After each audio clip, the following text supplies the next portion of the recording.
பேர் சொல்றது என்னன்னா, உருவ சிலைகளெல்லாம் வந்து தொடக்கூடாது. கடவுளுடைய உருவ சிலைகளெல்லாம் தொடக்கூடாதுன்னு நெறைய பேர் சொல்றத கேள்விப்பட்டுருப்பாங்க இல்லையா?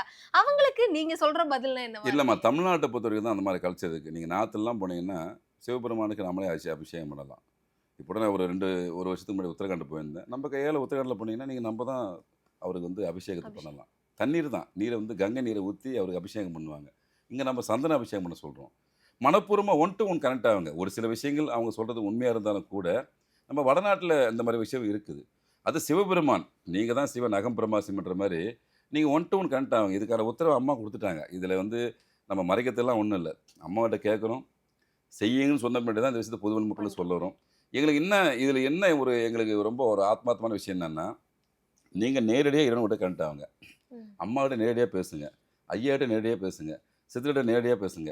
ஆடி அமாவாசை அன்னைக்கு நெறைய பேர் இந்த நிகழ்ச்சியில வந்து கலந்துக்கணும். சோ அந்த நேரத்துல எல்லாருடைய மைண்ட்ல வரக்கூடிய கேள்வி என்னன்னா, கட்டணம் எவ்ளோ? நாங்க எவ்ளோ ஏதாவது குடுக்கணுமா? அப்படின்ற கேள்வியும் வந்திருக்கும்ல ஐயா. ஒரு பைசா கிடையாதும்மா. நீங்க வரக்கூடிய செலவு மட்டும் தான். ம்.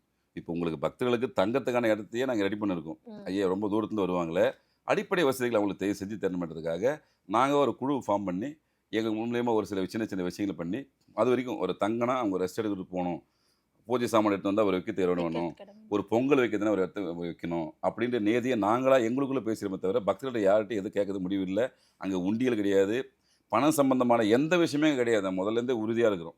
எதுவா இருந்தாலும் பக்தர்கள் வரட்டும். அவன் மனசு நாளைக்கு வந்து ஒரு கோரிக்கை நிறைவேறுது. அவங்களா செஞ்சுட்டு போறாங்க. நம்ம கேட்க வேண்டிய அவசியமே இல்ல.